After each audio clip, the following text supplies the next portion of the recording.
కంటికి ఇంపుగా, నాలుకకు రుచిగా, ఎన్ని తిన్నా వెయిట్ గెయిన్ కాకుండా, బియ్యంతో సంబంధం లేని కడుపు నిండా తినగలిగే హెల్దీ ఇడ్లీలు. Hello, good morning. బాగున్నారా? మీరందరూ బాగుండాలి, అందులో నేను ఉండాలి. ఈరోజు నేను మీకు ఎంతో రుచికరమైన, ఆరోగ్యకరమైన హెల్దీ బ్రేక్ఫాస్ట్ చేసి చూపిస్తా. శుభ్రంగా కడిగిన తర్వాత 20 గంటల నుంచి నానుతూ ఉన్న 2 కప్పుల జొన్నలు మళ్ళీ ఒక 2 సార్లు వాష్ చేసుకొని పెద్ద మిక్సీ జార్లో వేసుకొని రవ్వలాగా మిక్సీ పట్టుకొచ్చుకోవాలి. చూడండి, పట్టుకొచ్చిన మూత తీసి చూపిస్తా మీకు. ఇట్లా బరుసలుగా రవ్వలాగా పట్టుకోవాలి, మెత్తగా పట్టద్దు. మన ఇడ్లీ రవ్వ ఎట్లుంటుంది ఆ విధంగా పట్టుకోవాలి. ఒక శుభ్రమైన పెద్ద గిన్నె తీసుకొని పట్టుకున్న జొన్న రవ్వనంతా గిన్నెలో వేసుకొని ఒక్కసారి వాష్ చేసి 8 గంటల నుంచి నానిన మినపప్పును మళ్ళీ ఒక 2 సార్లు కడిగి అదే మిక్సీ జార్లో వేసి నానబెట్టి పెట్టుకున్న ఒక 1/2 కప్పు అటుకులను మిక్సీ జార్లో వేసుకొని మెత్తగా మిక్సీ పట్టుకొచ్చుకోవాలి. చూడండి, ఈ విధంగా మనము ఇడ్లీకి ఎట్లా మినపప్పును మెత్తగా పడతామో అట్లనే పట్టుకోవాలి. సేమ్ పట్టిన మినపప్పును జొన్న రవ్వలో వేసి మినప్పిండి, జొన్న రవ్వ బాగా ఒకదానికొకటి కలిసేట్టు మంచిగా కలుపుకోవాలి. కనీసం ఒక 2 నిమిషాలన్నా మంచి కలిపితే తెల్లవారికి మంచి పర్మనెంట్ అవుతుంది. మూత పెట్టి పక్కకు పెట్టుకొని రేపు మార్నింగ్ ఇడ్లీలు చేసుకోవచ్చు. నెక్స్ట్ డే బ్రేక్ఫాస్ట్ టైం అయింది. పిండి ఏ విధంగా పర్మనెంట్ అయిందో చూద్దాము. ఆహా, చూడండి ఎంత బాగా పొంగింది. నిన్న ఇది సగం ఉండింది, ఇప్పుడు గిన్నె నిండింది. మీకు ఇప్పుడు స్పూన్తో చూపిస్తా పిండి ఏ విధంగా పర్మనెంట్ అయిందో. చూడండి ఎంత బుగ్గలుగా గుల్లలుగా ఎంత బాగా వచ్చింది. ఇట్లా వస్తే ఇడ్లీలు మంచిగా పొంగుతాయి. పిండిని అంతా గంటతో 1 నిమిషం పాటు మంచిగా కలుపుకొని మూత పెట్టుకొని పక్కకు పెట్టుకోవాలి. ఫ్రెష్గా ఉన్న ఒక కట్ట పాలకూర తీసుకొని అందులో ఏమైనా చెడిపోయిన ఆకులు, గడ్డి అట్లాంటి ఏమైనా ఉంటే తీసేసి మంచి ఆకులన్నీ వాటర్లో వేసుకొని ఒక 5 నిమిషాలు నానబెట్టుకోవాలి. ఏ ఆకుకూరలైనా కూడా ఉప్పు వేసుకొని ఒక 5 నిమిషాలు ఉప్పు నీళ్ళలో నానబెడితే వాటిలో ఏమైనా క్రిములు ఉన్నా కూడా పోతాయి. పాలకూర వాటర్లో శుభ్రమయ్యేలోగా ఒక హెల్దీ బీట్రూట్ తీసుకొని పీల్ తీసుకొని నీట్గా వాష్ చేసుకొని ఒక గ్రేటర్ తీసుకొని బీట్రూట్ను తురుముకోవాలి. చూడండి, ఈ విధంగా తురిమేసిన మొత్తము తురిమిన బీట్రూట్ను ఒక చిన్న మిక్సీ జార్ తీసుకొని మిక్సీ జార్లో వేసుకొని మెత్తగా పేస్ట్ పట్టుకొచ్చుకోవాలి. పేస్ట్ వేసుకోవడం ఇష్టం లేని వాళ్ళు తురుము కూడా వేసుకోవచ్చు, కానీ పేస్ట్తోనే చాలా బాగుంటుంది.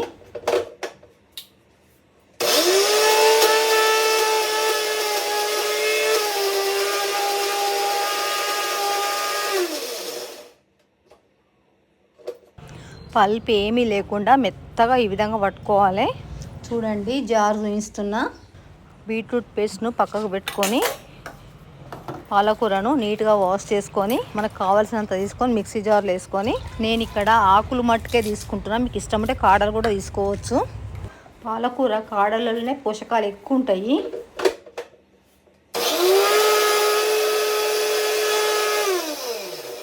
దీన్ని కూడా మెత్తగా మిక్సీ పట్టుకోవాలి.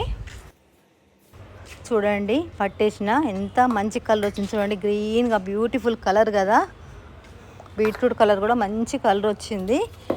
జొన్న ఇడ్లీ పిండిలోంచి మన క్వాంటిటీకి తగ్గట్టు, అంటే మన ఇంట్లో ఎంతమంది ఉంటే అంతమంది తగ్గట్టుగా 2 బాక్సులు తీసుకొని 2 ఇట్లలో ఇడ్లీ పిండి వేసుకోవాలి. నేను ఒక్కొక్క దాంట్లో 3 స్పూన్లు వేస్తున్నా, మేమిద్దరమే కాబట్టి మాకు అదే ఎక్కువవుతుంది. రుచికి సరిపడా సాల్ట్ వేసుకొని చిటికెడంటే చిటికెడే వంట సోడా వేసుకోవాలి. ఇప్పుడు ఒక దాంట్లో పాలకూర పేస్ట్ వేసి మంచిగా కలుపుకోవాలి, అంతా కలిసేట్టు, పిండి పాలకూర కలిసేట్టు. ఇంకో దాంట్లో బీట్రూట్ పేస్ట్ వేసి దాన్ని కూడా మంచిగా కలుపుకోవాలి. పిండి బీట్రూట్ బాగా కలిసేట్టు, ఎక్కడ బీట్రూట్ కనిపించకుండా ఓన్లీ కలరే కనిపించేట్టు మంచిగా కలుపుకోవాలి. జార్లో ఉన్న కొద్దిగంత పేస్ట్ని కూడా తీసి ఉన్న కాడికి పేస్ట్ అంతా పిండిలో వేసి పాలకూర పేస్టు పిండి 2 ఒకదానికొకటి కలిసేట్టు బాగా కలుపుకోవాలి. ఇడ్లీ ప్లేట్లు తీసుకొని నీట్గా వాష్ చేసుకొని ఒక ప్లేట్లో బీట్రూట్ కలిపిన ఇడ్లీ పిండి, ఇంకొక ప్లేట్లో పాలకూర కలిపిన ఇడ్లీ పిండి వేసుకోవాలి. ఇడ్లీ ప్లేట్లకు నూనె రాయడం కానీ నెయ్యి రాయడం కానీ ఏం చేయొద్దు. కొందరు నూనె నెయ్యి అట్లా రాస్తారు, అవి ఏమీ అవసరం లేదు. ఏం రాయకుండా కూడా ఇడ్లీలు వచ్చేస్తాయి. ఇంకో ప్లేట్లో కూడా ఇడ్లీ పిండి వేసుకొని 3 ప్లేట్లు ఒకదానిపైన ఒకటి పెట్టుకొని ఆల్రెడీ ఇడ్లీల కోసం అని స్టవ్ వెలిగించి గిన్నెలో వాటర్ పోసి గిన్నె పెట్టిన. ఇప్పుడు గిన్నెలో ఇడ్లీ స్టాండ్ పెడుతున్నా. మంట 1 నిమిషం హై పెట్టుకొని తర్వాత అంతా సిమ్లో ఉడికించుకోవాలి. 7-8 నిమిషాల్లో ఇడ్లీలు అయిపోతాయి. చూడండి అయిపోయినాయి. స్టవ్ బంద్ చేసిన వెంటనే ఇడ్లీ ప్లేట్ తీయకుండా ఒక 5 నిమిషాలు రెస్ట్ ఇచ్చి తీయాలి. చూడండి ఇప్పుడు ప్లేట్ నుంచి తీస్తున్నా. ఎంత ఈజీగా వస్తున్నాయి చూడండి. నేను చాలా చిన్నగా వేసిన ఇవాళ ఇడ్లీలు.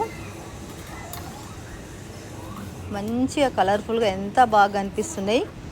ఇంకా కొంచెం పెద్దగా వేసుకోవచ్చు, కానీ నేనే ఇవాళ ఎందుకో చిన్నగా వేసిన. ఎప్పుడు ఇంత చిన్నగా వేయను, పెద్దగానే వేస్తా. కానీ ఈసారి ఎందుకో చిన్నగా అయినాయి. ఇంకా బ్రేక్ఫాస్ట్ టైం కూడా అయింది. పదండి బ్రేక్ఫాస్ట్ చేద్దాము. ఇడ్లీ అంటేనే పల్లి చట్నీ సాంబార్ ఉంటేనే తింటారు మా ఇంట్లో. ఈ 2 లేకపోతే మటుకు ఇడ్లీలు తినరు. సాంబార్ పెట్టినా పల్లి చట్నీ పెడుతున్నా. చూడండి మీకు ఇడ్లీ చూపిస్తా. ఎంత ఫ్లఫీగా ఎంత స్మూత్గా ఉంది చూడండి, స్పాంజ్ లాగా ఉంది. ఇప్పుడు తిని మీకు టేస్ట్ చెప్తా. అన్నపూర్ణ మాతకు దండం పెట్టుకొని అన్నపూర్ణ స్తోత్రం చదువుకొని తింటున్నా. బీట్రూట్ టేస్ట్ పెద్దగా ఏం తెలియట్లేదు, నార్మలిటీ లాగానే ఉంది. కానీ హెల్త్కి చాలా మంచిది కాబట్టి కంపల్సరీ చేసుకోండి ఇట్లా మీరు. ఇప్పుడు పాలకూర ఇడ్లీ ములక్కాయల సాంబార్తో తిని చెప్తా మీకు. ఇది కూడా చాలా అంటే చాలా బాగుందండి. ములక్కాయల సాంబార్ అంటే చాలా బాగుంటుంది, నాకు చాలా ఇష్టము. ఈ ప్లేటు మా హస్బెండ్ కోసం అని పెట్టినా. నేను ఇన్ని ఇడ్లీలు తినను. పెద్దవైతే 2, చిన్నవి అయితే 3 తింటాను. ఆయనకు కొంచెం హెల్త్ బాగాలేదు, అందుకే కెమెరా ముందుకు రానన్నాడు. వీడియో కనుక నచ్చితే లైక్ చేసి సబ్స్క్రైబ్ చేసి బెల్ కొట్టి ఆల్ ఆప్షన్ పైన క్లిక్ చేయండి. వీడియో మొత్తం చూసినందుకు thank you very much. Share కూడా చేయండి. నెక్స్ట్ వీడియోలో కలుద్దాము. Okay bye.